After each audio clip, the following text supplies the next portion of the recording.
So welcome to our powerful, sensitive maestra class today.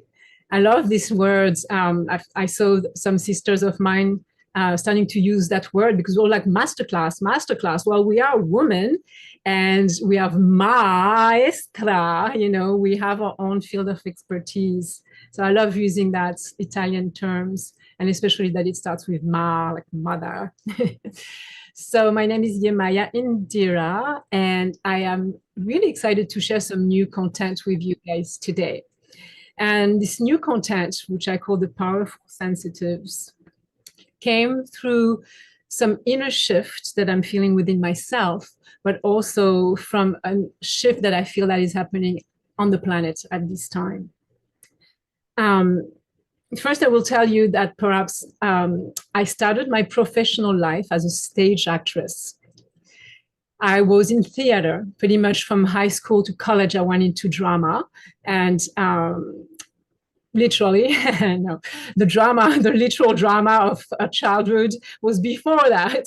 But as a way to go to school and become a professional, I went to drama school, and I was really comfortable on stage because I could feel the energy in the room. Because I was, at the time, I didn't realize I was an empath, but I could feel the energy of the public in the room. And that was comfortable to me because I could play with them.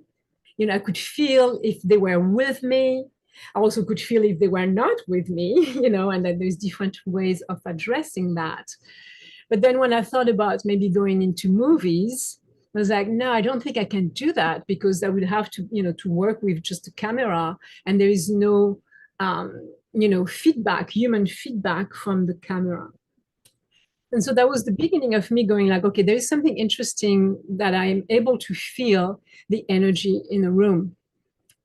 And then when I moved to United States, and I started going into different schools and communities, I realized that I was a survivor of complex PTSD. I was a survivor of my childhood trauma, where I've had been very early on a witness of violence. I became a victim of violence as I became a teenager, violence coming from my father, and also a victim of deep abandonment because in order to save herself, my mother left when I was 5 years old. And even though she tried to take me with her, I was not aware of that. For me, she had just disappeared and she had left me behind, which created a huge abandonment wounds, in my emotional body, in my physical body, in my psyche. So I had those two things going, against me, like violence from the masculine, abandonment from the feminine. And it took me quite a bit of work with a lot of devotion to that work to be the person I am today. And the person I am today, as a somatic therapist, is really feeling this beautiful shift regarding how I can create my reality now, how I create my life, how I have made so much space within myself to remove the old patterns that I am able now to receive the abundance that I want in my life, the love that I want in my life, the support of my community and of the family that I have left in my life. So that's a little bit of my background. Um, and so when I went to school for somatic bodywork therapy with the Rosen method, I realized that depending the background that we have, so some of us have very difficult childhood, different levels of difficulties, but then we also have different type of reactions to those elements of our upbringing. Depending how we are wired inside, some of us become very defiant, and there's almost a position, it's not almost, there's a position in the body that creates a defiance. So you'll have the person that's, bringing their chest forward and arching their lower back. And that was me as a child. Like my dad would raise his hand to slap me, and I would be like 7 years old, and I'll go like, go ahead, because I was fiery and I was defiant. Some of us are more maybe watery, if you would, or let's say, yeah, more watery and more compliant. So instead of going, go ahead, hit me, they will go, like cower up and go hide. And in the body, you see that with maybe with the tailbones going in, so that there is like a compliant back that's curving forward. The pelvis is curving forward. Maybe there is like the shoulders are protecting in this way. Now, if you are maybe more air in your wiring and very much in the heart, there is, that's where you see people posturing themselves with like a shoulder that's covering the heart physically, right? Or there is an escape in the mind because it's becoming so difficult to be with the emotions that are swirling around our environment, or criticism, like the parents that never compliment you, never acknowledge you, are never interested in you. And then we go whoop into the mind.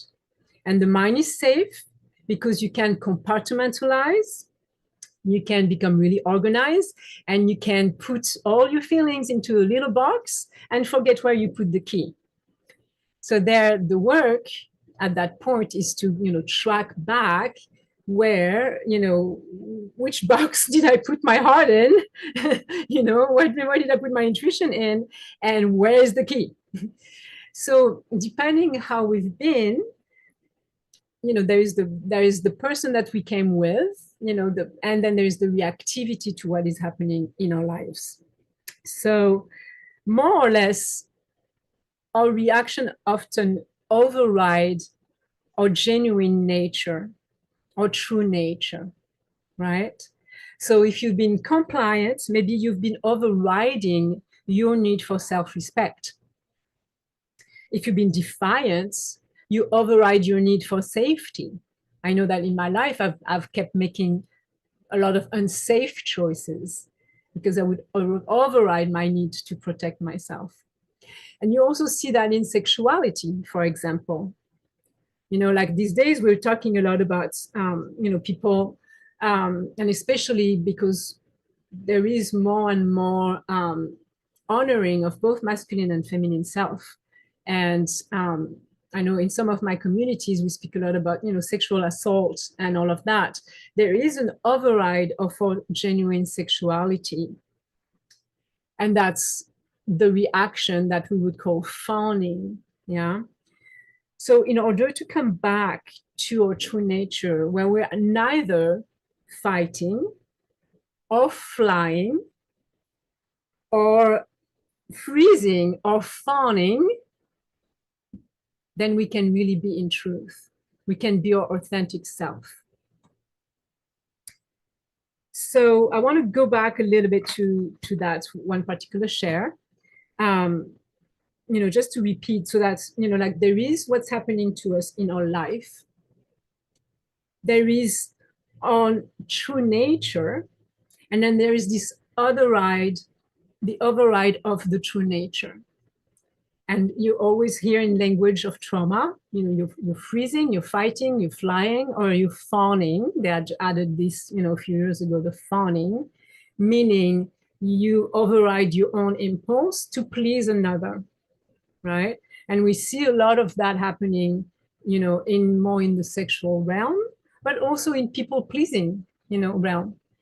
So for me, the importance of knowing who we are as a powerful sensitives has many layers. One is for individual freedom. And true freedom is to have choice to choice, moment by moment, a real choice, not a reaction, because life is coming to you in a certain way that is triggering an old pattern. So either you're going to be freezing or you're going to be fighting, or you're going to be flying, yeah, or you're going to be fawning.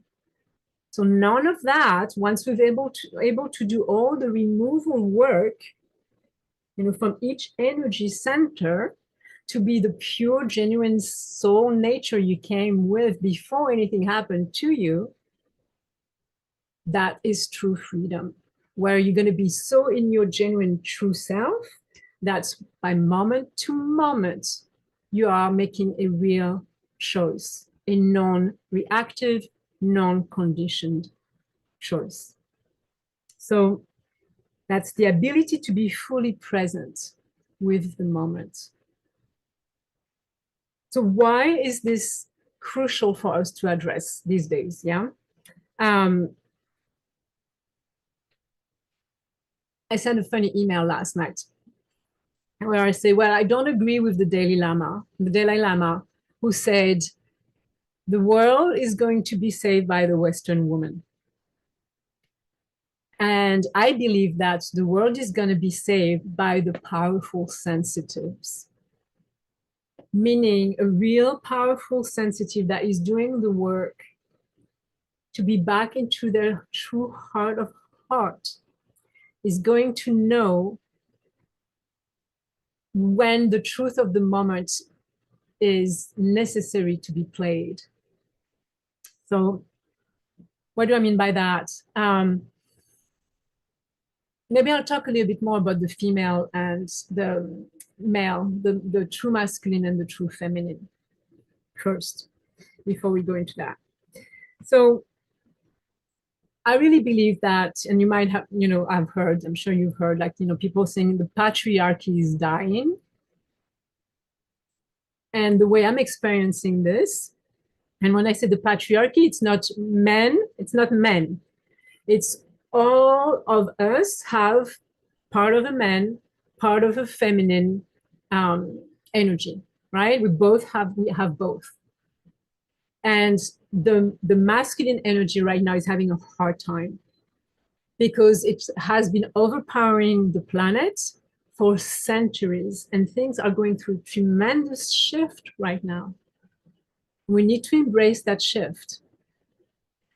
What does that look like? I know in my practice, in my somatic therapy practice, I have more and more men coming because they're having more and more of a hard time and they want to reclaim their true power. The way they've been navigating the world is not working for them anymore. But because they've been raised as men, they don't have the necessary tool to know how to work with their feelings, emotion, etc., etc. So let's look a little bit at some of that spectrum. So if I'm going feminine, masculine, with knowing that we all have, if not half of each, a good percentage of it. The feminine, I would say, lives more in the heart. The masculine lives more in the head. We need both. The feminine wants to merge. The masculine wants to divide and compartmentalize, to order and organize. The feminine wants to weave and unify. The masculine wants to control for survival. The feminine wants to feel and gather. The masculine wants to hunt. There's two different coping mechanisms that are very clear. You see the feminine side of us wanting to understand or understand in order to cope. And I'll give an example of that. We had another person showing up last week to this class last week. And she shared that as a survivor of an alcoholic family, she had really grown her empath antennas so that she could scan a room or scan the parents and feel, okay, did they drink today? What kind of space are they in? What kind of mood are they in? Is it safe? Okay. So there is a lot of empaths that perhaps weren't born with the gift of intuition, but they have grown those antennas so that they would know, is it safe right now? Okay. And that's a feminine approach. It's like, I want to understand you, because if I understand you, if I understand where you are and where you stand, then I can deal with you. Then I'll know more about how I can deal with you. So there's a strong development of intuition, and that's why we see the spectrum of the empath, or the powerful sensitive, being what I call the sponge intuitive, or the sponge empath, the one that really needs to create tools to function and protect its energy field, because it's just like feeling everything, and perhaps as a child, that was very useful for protection, but now it's too much. If you don't know how to filter that, it's too much. And then on the other side of the spectrum, there is the one that use the masculine side, and the masculine side of like, I reject you, I reject that, it hurts too much, I'm just going to push you out, and that results in cancel culture, which we've been deep in these last few years. Suddenly it was okay, for people to cancel each other. And I'm not saying that that did not exist before. I mean, like, you see like, old movies about villages, where so-and-so didn't speak to so-and-so, for like 20 years, and then they have to come back together because the future of the village depends on it. But to make this okay, to just cancel people we've been in relationship for years, that's kind of new. And it's become very fashionable, and it's become very okay. And I think it's really not okay. It's like a denial. Just it's a terrible coping mechanism, because it allows us to not look at our own issues, not take accountability, and to shut off our communication processes. And it's just like creates a deeper divide. And I don't think that's how we're going to make it on the planet at this time. So when I say that powerful sensitives are going to save the planet, it's because there is a willingness to come back into heart-based principles of compassion and boundaries. They both have to be there. There needs to be compassion, forgiveness, and no's and boundaries. And like, that's not okay. And okay, you want to make amends, you want to be accountable, all right, then we're going to come and you're going to be able to come back in, right? There's been a lot of things happening in my direct community here on the Big Island, where we've been really looking at there is a lot of sexual assault in this community for some reason. I don't know if it's based on the power of Pele Ma and her fire, but like in the old days, you would like, you wouldn't cast someone away from the village forever. Perhaps you would send them in exile, but when they were ready and they've done the healing that was necessary, there would be a way to bring them back into the fold of the community, with the teachings that they had learned through the exile, through doing the inner shadow work. Okay. So, the compassion, the forgiveness, and in the same time, the boundaries, the forgiveness and the firmness and the power of no, is a lot of healing of the heart, and a lot of healing of also the fifth chakra, the ability to go and the ability to find the words and the communication processes that will reweave the community together. So let's see. Now, so yeah, there's an interesting question, and before I start, asking you some guys, you guys, some questions, and see, what you would like me to precisely address beside what I have prepared for you. Are we born as a powerful sensitive, or is it something we've learned? Like I'm asking, is it a coping mechanism, or do we all have these very sensitive abilities? So something to look at. Um, yeah, I think I'll touch a little bit more of why it is crucial to address this right now, and then we'll talk more about like what kind of powerful sensitive perhaps are you. So there is a desensitivization of the culture, and we see the rise of that, very sadly with, like school shootings, right? Where, like there is a lack of care with certain aspects of the population. And because we've been fed so much violence, through the media, I think there is a lack of understanding the importance of life and the non-returnable side of death. So that's one reason. And then the cancel culture, we talked about that, like there's a rise of greed as well. And there is a lot of division tactics in the world. And we're losing more and more our sensitivity to the beauty of the planet, the beauty of, species that are disappearing, the beauty of Mother Earth. Um, I think I'll go more into that a little bit later. So I wonder if you'd be willing to ask yourself a few questions. And, perhaps you could use pen and paper if you want to write things down for yourself. Prepared a little series of questions for you so that we can look at, what powerful sensitive are you? Which one are you?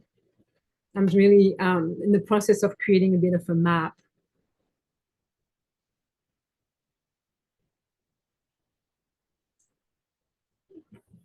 Thank you for grabbing the pen and paper. I see you doing that.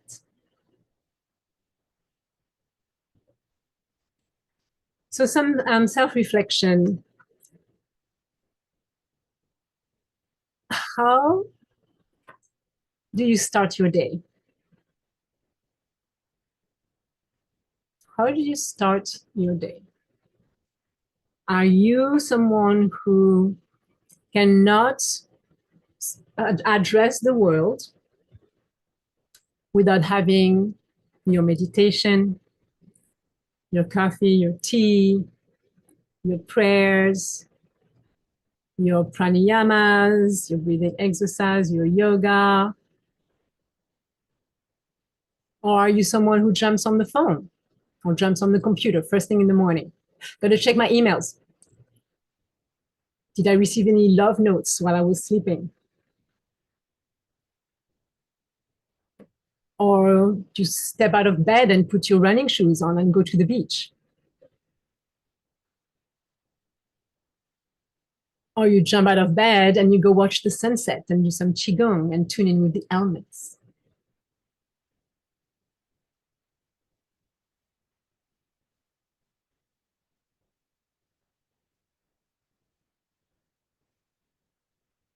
And is this working for you, the way you start your day?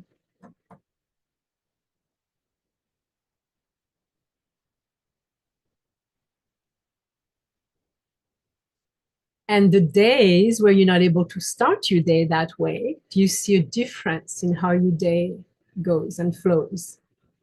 You see a difference depending if you've done your morning routine, if you have one? Or do you feel like you really need to start having a morning routine because you're too sensitive to the flow of things throughout your day?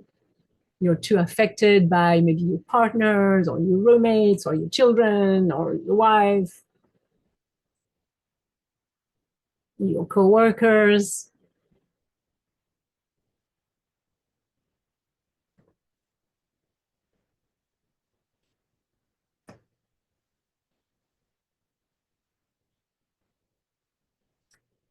Okay, I'm gonna go to number 2. What are your fears? What are your fears? maybe having brain fog in the midst of an important presentation, or having your emotions, feelings, having the best of you at work, during the day. Are you scared of losing your temper?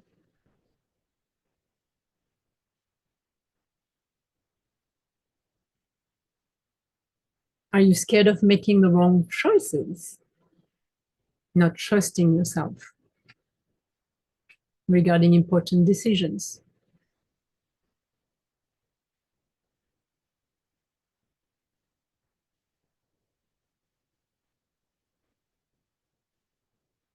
Are you afraid your sexual impulses will take over a perfectly good, sane life? And then everything goes astray because you got seduced.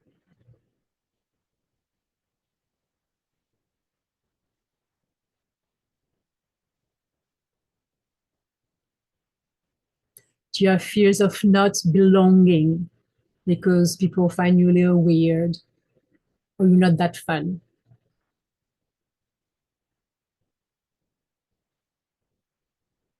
So what fear are you living with?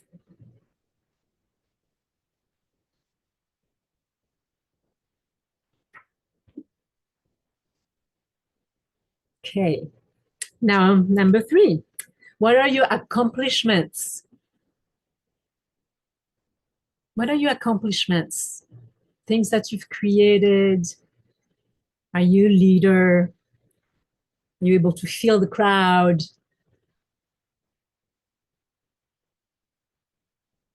Are you a compartmentalizer? We had a beautiful brother on the last call, that shared he was uh, paramedic, like where he was working in the ambulances, right, as a first responder. And so he learned, and I love how he described it, if I can repeat it, he learned to be like totally present on the task, but not being in his feminine, going like, oh my God, there's so much blood and this person is so much pain. No, he was able to put all that in the back, be totally there, with the blood, with the pain. And then if there was another person, then he was able to go next and be totally present again, with the blood, with the pain, with all the feelings. And then next, and so like that's the beauty of being able to compartmentalize, right? Like he was excellent at his job because he was able to do that. And I'm sure that a lot of us have that, like, I mean, I know that I'm very feminine, and I'm also really good in times of crisis. Bang, just do the job. Boom. And that's my masculine. Thank you. So what are your accomplishments? What are you good at?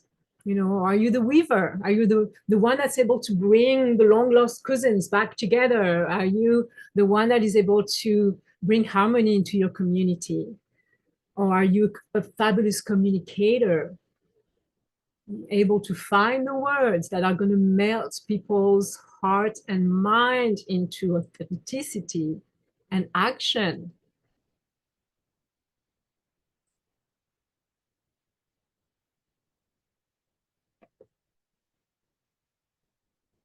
Okay, we're going to move to number 4.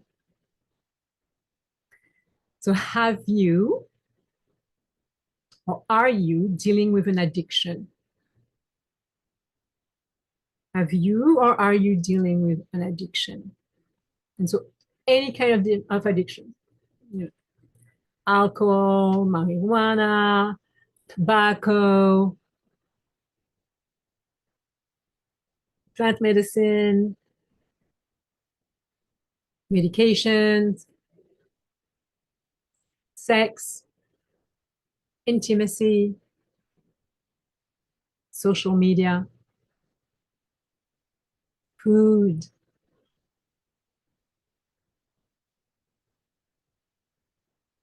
mental stimulation, spirituality. you know, Can be an addiction, I guess. Something that you have no or had no choice over, the lack of freedom. There was reaching for some kind of lack to be fed inside.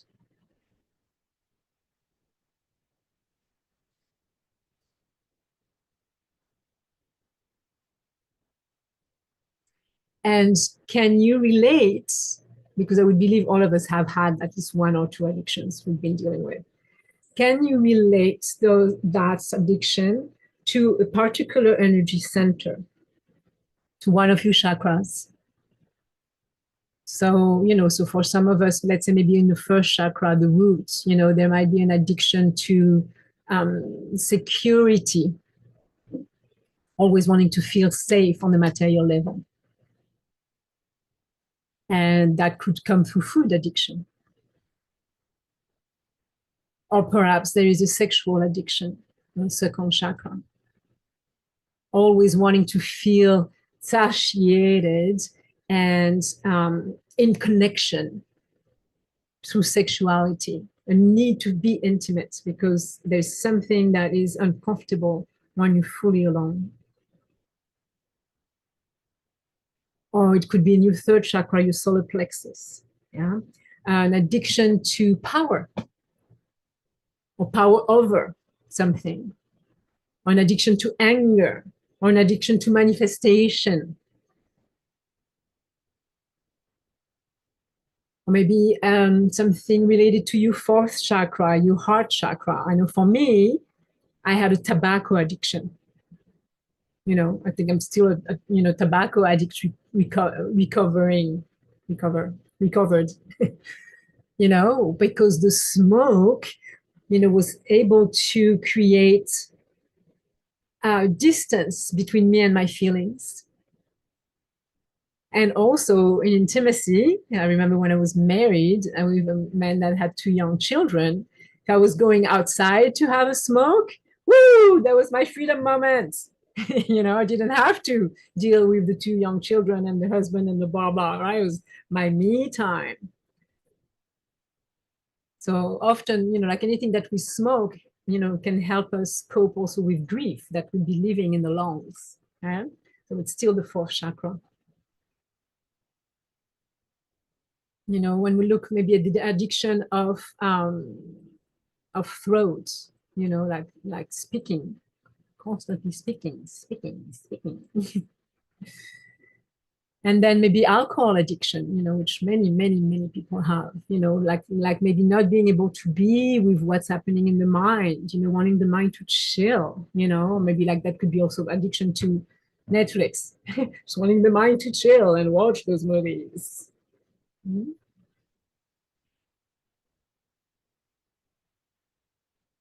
And then maybe sometimes an addiction to like there's something that's always behind, spirituality, like not being willing to take accountability for this human life, perhaps. I mean, it's an interesting one.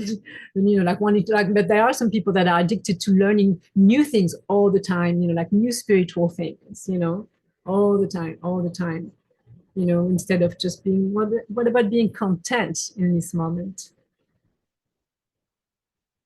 So this can be helpful inquiries, to find out, where is the root of some addiction and what kind of powerful sensitive you are. And then finally, I want to ask you, when are you feeling the most at peace? When are you feeling the most at peace? The most okay, sorry, so three-part questions. That's fine. The most at peace.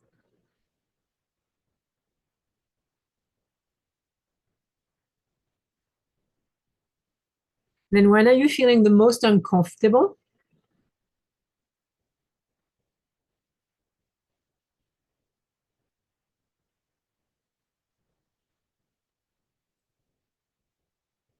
And when are you feeling the most motivated, on top of the world? That moment where like, some, like you're like, yes, I'm on top of the world and I'm so woo, juiced up about this. I want to give it my 100%.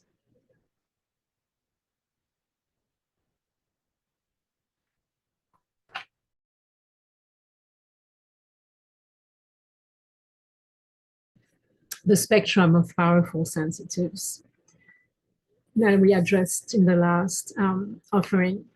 So there's the sponge empath, yeah, the one that either was born with a strong intuitive ability and or learn to rely on their antennas to feel what is going on here. Am I safe? Am I safe? So that's the sponge empath. The issue, is that after a while, if you haven't learned to create some kind of protection bubble around yourself, you might feel that there is too much going on. You're tapping into the collective sometimes, right? Sometimes I have to ask myself, is this my feeling? Is this the feeling of the person I'm relating to? Or am I picking that up from the collective? Is it what's happening in my community right now? Is it what's happening in my island? Is it what's going on the planet? Where is this coming from? Is it really mine? That's really important to know. And I use a lot of muscle testing these days. It's funny because I poo-pooed it for many, many years. And then, over the last couple of years, I've been using it a lot and it's very helpful, very helpful. So these are very important questions. Is this my feeling or is this the collective? When you are in the sponge side of the empath, powerful sensitive spectrum. Now, if you are on the other side of the polarity side, where it's really, really difficult for you to know how you feel because you've learned to come into your mind and be so organized and put things into different compartments so that you could deal with them or not deal with them if you lost the key. And now you're trying to, let's say, have a really authentic relationship, with someone who's asking you, how are you feeling, honey? What's your truth here? I need to feel more of you. And you're like, dang, I wish I would know where I put that key because I'm not quite sure how I'm feeling. It's very hard for me to access that part of my heart. So that's kind of the opposite, right? It's the leader who's unable to listen to the need in the room. It's the leader that's going to push for, files and ABCs and, like dismantlement of coherence because it's easier to handle that way. Authentic impulses and intuitive feelings are not allowed here. It's scary. It's threatening to the organization. I think some of you know what I'm talking about.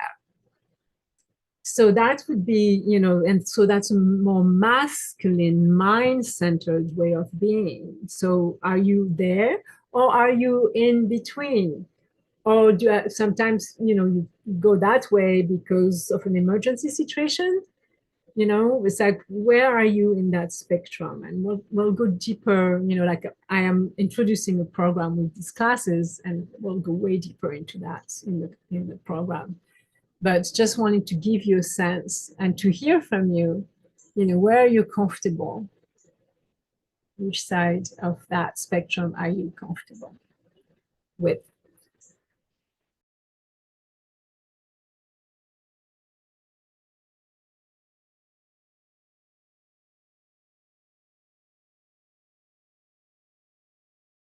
And I had been working in the healing centers and retreats for 30 years doing the somatic therapy healing work.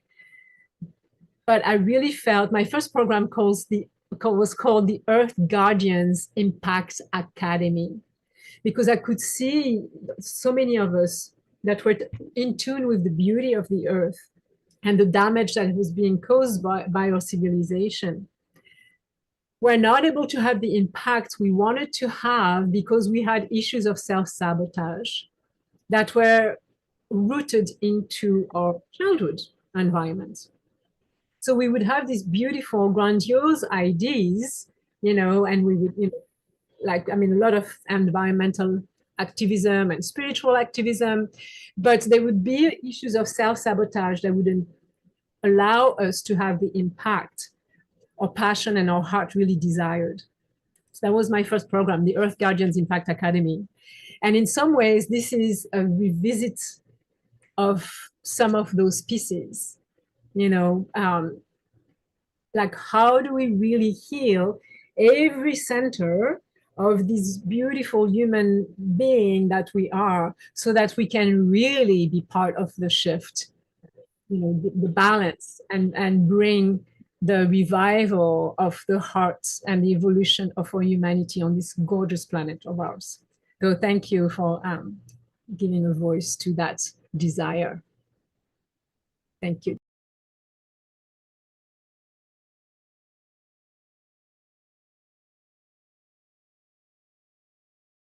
Now, and I think for me, on a personal level, it's like I've worked on myself for a really long time, right? It's like I started working on myself truthfully, when I was 23, maybe 23, 24. You might know that I signed myself into a Zen monastery when I was 25 because I was in so much pain. I was like, I gotta look at this stuff. What the hell is going on here? And then there was the Rosen method that came through a traumatic event that happened at the Zen Center, and then my plant medicine, 12 years of plant medicine journey, and then the Hinduism ashram, the Vedas, the yogas, and all these things that really helped me, be who I am now, which is someone who's really comfortable in her own skin.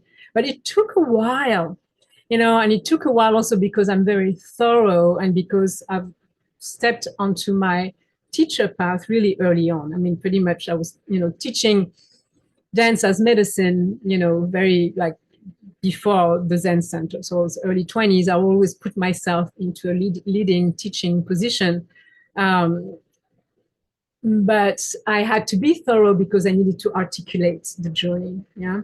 And I didn't feel like I wanted someone to come with a magic wand and just go, poof, you're healed. Even though I thought, like that's what after 2 years of my school at the Rosen Methods Berkeley Center, I was like, wait a minute. I've been here 2 years and I thought by now I could go healed, but I came through such a complex PTSD background. And I had such a devotion to heal every layers of it, that it's only in the last few years that I can say, wow, there is really something beautiful that's happening in my life right now. And, another thing is that I was also very attached to having an organic process in my healing, and because I was very body centered, very somatic, very body centered. So all the unwinding that came through the body, there was a little bit of a resistance to go into practice. And thank God there was the yoga practice and the Zen practice coming to my life, because you cannot only dismantle and unwind old patterns. You have to rebuild structure. You have to rebuild strength in the body and in the mind and in the heart. You have to be able to choose, like, oh, this, it's like, excuse me, wow, you can't just like eat whatever is being presented to you, whatever that is, like incredible foods, or maybe incredible job opportunities that are very tempting to your ego, but really not good for your soul. Or some beautiful lover that's going like, oh, but by experience that that person, there is major red flag. And then with maturity, you decide, I'm not going there, even though that's really tempting, because there is other things I'm committed to. And I know that this is going to take me off my path. So there is a level of maturity where not only you've done the unwinding and you let go of the pain and the old conditioning in the body, mind, emotional body, energy body, but then you come in with your practices and your strength and your choices, to not let yourself go back into lack of self-worth or anything, and where you start really designing your life and what you want to bring in. And you can do that in your morning practices. That's something that I just started bringing into my own practices, after listening to law of attraction, for many, many, many years, but like really taking the time in the morning to design my day, or like Abraham Hicks would say, like that's segment work, and we can go further into that, and some other opportunities, but like really designing your day and seeing the difference. Wow, I designed my day really well this morning. I had a super great day, or I was, I got sidetracked and I got a so day, So it's like using the power of the mind, like I'm definitely not putting the mind down when I'm saying, well, it's like, it's very masculine and it's, like creating too much compartmentalization. No, there's a beauty about using the world of the mind into the energy levels, but it's also guided from a very aligned, heart-based soul alignment.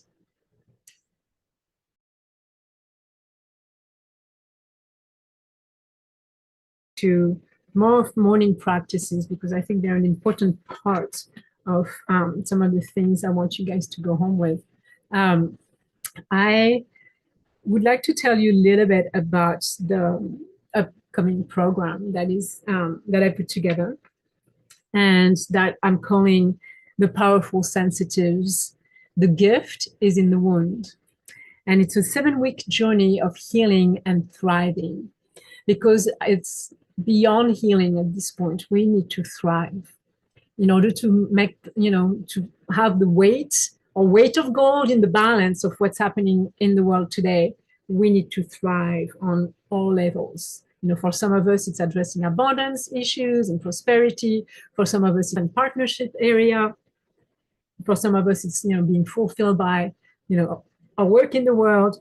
Some of I work in small groups, so we can go really deep, really deep. It's like you have to be ready for a transformation, and you have to be ready for an upgrade shift. It's not the type of course you can just pay for and let it sit on your computer, because you're going to have an accountability partner, and you're going to have me to keep you going, and keep you going in areas that perhaps are a little dark, a little shadowy, or a little scary, so that you can really experience the upgrade shift that you've been calling in.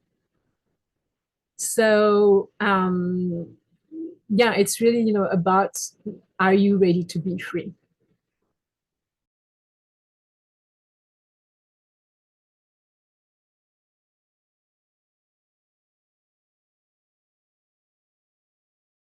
I know that for me, thank you for that. I know that for me, because I'm more of the sponge empath, if I don't have my protection set, or my centering practices, it can be a little bit intense. And I always joke, with when I go visit my mom, with who I had a wonderful, wonderful healing, relationship since I was in my 20s. When I stay with her, she knows, that don't talk to Yemaya in the morning, it's like until, like she had her tea and she's done her meditation, and for me, it's true. It's like, it's almost, like there's a little bit of a fear of being set up in the wrong way if I didn't get a chance to wake up, feel and write my dreams. Was there messages that came through during the night? Then making my tea, doing my breathing exercises. I go through the 4 purification of pranayamas, yoga, breathing exercises, and then I meditate and I just listen. And I just listen and listen and listen. And then I like to pull some tarot cards, and then I'm ready. Then I feel like, okay, I am centered in myself. I'm lucky these days because I can just walk to the lava that's right on the ocean, and I'm going back into my qigong practice. That's also a beautiful practice. That's really helped me when I used to do that sunrise every morning, where you connect with above and you connect with below, and you like really opening the veils and give gratitude. So there is many different stages of different practice I like to share with people on the programs and in the private sessions, because then you can really be your own authentic self. Something weird or terrible could happen during the day, but at least like I'm centered and I can respond appropriately. And I feel that the days where I don't have for some weird reason, the chance to do that, which happens very rarely these days, there is more chances to be rattled by any energy that wants to, get in my face, without my consent. you know and really the law of attraction is quite an incredible thing, because if you do feel a little bit like you're starting the day rattled, you might attract more of that rattling energy, right? And so there is a new stage of preparation I'd love to share with you guys a little bit more in depth next time, about creating the segments of the day in the way that you really want to have them happen, so that you can really more and more manifest the life that you want for yourself.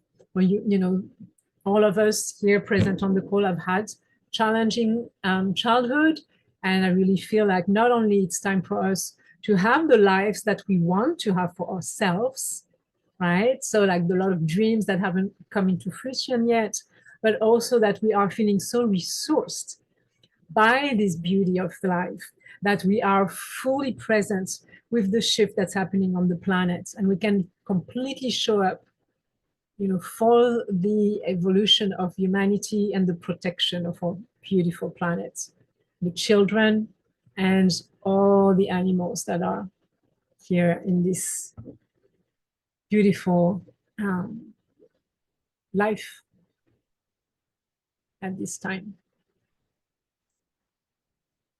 So thank you guys. So we're coming to the end of our time together. Really appreciated you guys jumping in today, and I would love to speak with you if you are interested in knowing about this new program. I mean, I know some of you have worked with me for a long time, and perhaps it's time for you to fly on your own.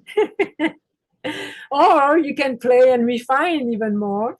And if you've never worked with me before, really would love to get on a call with you so that we can really check together if this is the right time for you and to work with me and get all the goodies that I have taken over 30 years to put together for this very purpose. I'm sending you much love and aloha.